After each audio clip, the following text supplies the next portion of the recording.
All right, story time about how I rolled over in bed to go to work. My brain collapsed into my spine, and I almost died due to medical negligence. Let's go. So December 9th of 2019, I rolled over in bed and felt like I was hit by a truck. It was awful. I didn't understand what was going on. My head felt like it was going to explode, and I had never had headaches before in my life. So obviously, I was a soccer player, so I had some concussions. So I had headaches from that, but as far as like migraines, I had never had a headache like that before. So I ended up taking the day off work, needed some time to regroup. My boss was super understanding, and I just kind of went with it. So the next day, I ended up getting up, going to work anyways, even though my head was still just pounding, but I just assumed I had a migraine. My mom suffered from migraines, so I was like, it's fine, whatever, I'm going to go to work. So I step into my boss's office, who is an incredible human being, and she said, "You look like trash. Go home."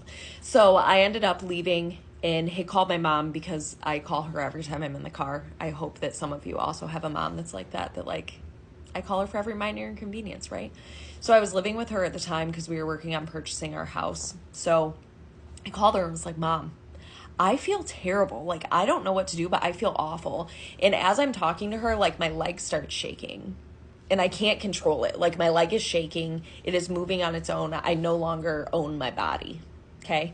So I pulled over on the side of the road. She was like, "Janessa, you need to go to the hospital. Something is wrong. I don't know what it is, but like, obviously you're not okay." So I end up going to the hospital. She tells me she's going to meet me there. So I get there. The doctor's like asking me all these questions, examining me, whatever. She touches the sides of my face. I said, "Whoa, girl, this feels weird. Like, it feels like I didn't really feel you touch it. Like, I know you touched it. I could feel you touch it. But, like, did you really touch it?" And so she was like, "Whoa, bad sign," right? She sends me for a CT. Cool. At this point, I'm assuming, because I used to work in the emergency room, I'm assuming that they think I'm having a stroke, right? So they send me to CT. My mom ends up showing up while I'm gone. And they come back in and they let me know that, and they had given me some medicine to help like kick my headache, right? Or try to kick my headache. And they end up telling me that they saw that I had swelling on my brain, but that they believe that it's just a migraine. So they're going to send me home.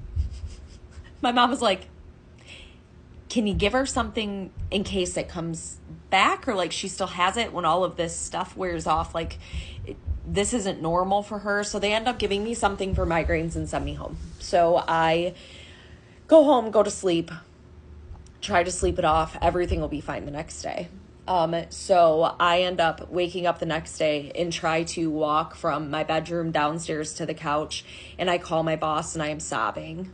And I'm like, "I am so sorry. I am the worst employee that you've ever had." But I still feel so terrible. Something is wrong, I think. And I don't know what to do. And because she was like a second mom to me. Okay, she still is. I hope she sees this because I love you so much.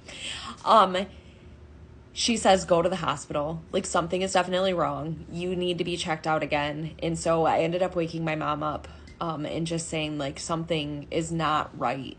I don't feel right. Mind you, I almost died from birth complications when my first son was born in 2007. And so when I tell my mom something is wrong with my body, I think that we're all on the same page, that I mean it. I'm very in touch with my body.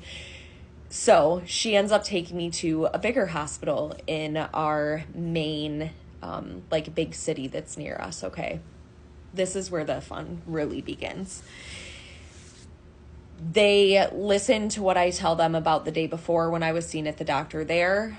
I ask them, when they come into the room, they think that I have meningitis, okay? And I asked them, as soon as they put me into the room, I said, "Did you see my CT results from the day before?" They said, "Yes. We looked them over. That part's important." I said, "Great. Okay." So I feel terrible. I feel way worse than yesterday. My mom is like, "She's not okay. She is not herself." At this point, my entire right side is going numb. So like, it was dull the first day, right? It still kind of is, but it was dull the first day. At this point, I'm having a hard time like walking by myself without like stumbling and tripping because like I can't really feel my leg. I have been a weightlifter for, at this point, about 7.5 years, okay? I had literally run 3 miles around a lake near my house the day before and lifted at the gym. I was very in shape, like I said, in touch with my body. I was very mindful of my health, okay? So to not be able to walk normally was terrifying. Terrifying.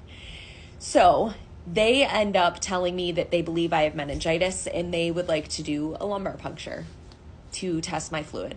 So I'm like, I don't know what's going on. Help, whatever you think I need to do, okay? So they do an attempt. They have a student do an attempt. Student misses, so they try again. I say, ooh, I felt that. Didn't like that. You hit something funky in my body. They're like, oops, we missed. We're going to try again. Okay. So then they're like, okay, we're going to try one more time. And if we don't get it this time, then we're going to send you to IR, interventional radiology, to have them use an x-ray to be able to shoop, just in there, pull that fluid. You're good to go. I'm like, okay, cool. Let's do this because it doesn't hurt at all. They try again.